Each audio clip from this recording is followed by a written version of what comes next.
কক্সবাজার জেলা প্রশাসক কার্যালয়ের ভূমি অধিগ্রহণ শাখায় গড়ে উঠেছে ভয়ঙ্কর দুর্নীতির সিন্ডিকেট।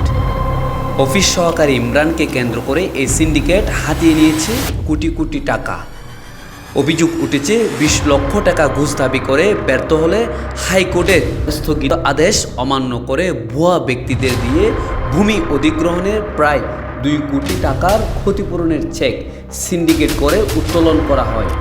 সিন্ডিকেটের সঙ্গে যুক্ত ছিলেন সাবেক ভূমি অধিগ্রহণ কর্মকর্তা, বর্তমানে ঈদগাঁও উপজেলার ইনু বিমল চাকমা, সার্বিয়ার শিশির চাকমা, অফিস সহকারী ইয়াসিন আরাফাত এবং সার্বিয়ার আব্দুল কায়েম। তারা নীরবে এই দুর্নীতি তদারকিও করছিলেন। এদিকে এ নিয়ে গত ১২ মার্চ কক্সবাজার সিনিয়র স্পেশাল জজ আদালতে মোহাম্মদ মঞ্জুর আলম নামের এক ভুক্তভোগী ফৌজদারি মামলাও দায়ের করেন। মামলা নং ৫/২০২৫। মামলায় বলা হয়, জালিয়াতি করে ভুয়া ক্ষমতাপত্র তৈরি করে কোটি কোটি টাকা আত্মসাৎ করা হয়েছে। কালামছড়া মৌজার এলে মামলা নং ৪/২০১৩-১৪, ৫৯ নং রোয়াদাত ৩৮৬ নং খতিয়ানভুক্ত জমির ক্ষতিপূরণের প্রায় ৪ কোটি টাকার চেক হাইকোর্টের নিষেধাজ্ঞা অমান্য করে অবৈধভাবে প্রদান করা হয়েছে বলে উল্লেখ করা হয়।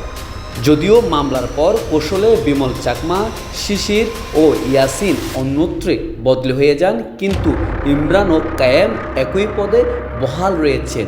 এখনও তারা ক্ষতিগ্রস্তদের হয়রানি করছে বলে অভিযোগ উঠেছে। তাদের নিয়ে দুর্নীতি দমন কমিশন দুদকও অভিযোগ করা হয়েছে বলে জানা যায়। সহকারী ইমরান আমাকে বলে যে আমাকে ২০ লক্ষ টাকা দিতে হবে ঘুষ। তখন আমি বলি বিচার হাইকোর্ট আছে, আমি কিভাবে টাকা দেব? তারপরে তাহলে দিতে পারবো না। তখন আমি চলে যাই। এর মাসখানেক পরে দেখি আমার এমপি গ্রুপ যারা আছে এদেরকে টাকা দিয়ে দিছি। দুদুগুর পরে যখন আমি অফিসে যোগাযোগ করি, ওখানে দেখছি একটা সিন্ডিকেট আছে তাদের। ইমরান আছে, তারপরে কাইয়ুম আছে, তারপরে শিশির, ইয়াসিন আর এলোসার, এই ৩-৪-৫ যা আছে এদের একটা সিন্ডিকেট আছে। এরা টাকা কিভাবে নিল জানি না, তবে আমার প্রায় ২ কোটি ২.৫ কোটি টাকা আমার দিয়ে দিছি। সুতরাং আমি যখন ওখানে গিয়ে ফাইল ঘাটাঘাটি করা শুরু করি, তখন দেখি আমার এমপি গ্রুপ যারা আছে এদের প্রায় ৭ ৮জনের নামে রোয়াদাত কালেকশন করেনি। রোয়াদাত কালেকশন না করে এরা টাকা দিয়ে দিছে। আমি তো জানি না রোয়াদাত কালেকশন করছে কিনা, এটা তো জানি না। আমি পরবর্তী রিজারে যখন নোটিশ জারি করছে, প্রথমে দেখলাম ১৮ জন, পরবর্তী দেখছি ২৬ জন, প্রায় ২৭ জন। এতগুলি আসছে কেন? দেখি এরা তো রোয়াদাত কালেকশন করে নাই। এখন রোয়াদাত যখন কালেকশন, আমি একটা সম্মান দিয়েছিলাম কতজন, মানে এই থেকে ৩৮৬ নম্বর খতিয়ান থেকে এবং রোয়াদাত হলো ৫৯ নম্বর রোয়াদাত। ওখান থেকে টাকা খেয়ে নিছে এবং কত নিছে আমাকে একটা খেয়ে দেন, সংবাদ দেন। তখন আমাকে একটা সংবাদ দিল। তো সংবাদ নেওয়ার পর দেখি আবার ৭ জন এরা কি করছে, ওখানে রোয়াদাত কালেকশন করছে। এটা আমার মনে হয়েছে, এবার অভিযোগ কিন্তু জানি না, আমার মধ্যে সম্পূর্ণ দুর্নীতি ছাড়া আর কিছু নাই। আমি এটা সুষ্ঠু বিচার চাই।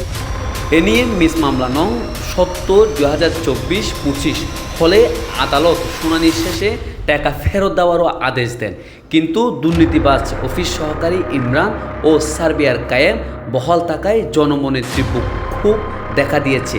কক্সবাজারের অধিগ্রহণ ভূমির জমির মালিকরা এদের অপসারণ ও দৃষ্টান্তমূলক শাস্তিও দাবি তুলেছেন। অভিযোগের বিষয়ে জানার জন্য এলএ অফিসের অফিস সহকারী মোহাম্মদ ইমরানকে মুঠোফোনে একাধিকবার যোগাযোগ করা হলে কল রিসিভ না করায় তার বক্তব্য নেওয়া সম্ভব হয়নি। তবে বিষয়টি নিয়ে কক্সবাজারের অতিরিক্ত জেলা প্রশাসক রাজস্ব নিজামউদ্দিন আহমেদ জানান, বিষয়টি নজরে নিয়েছে।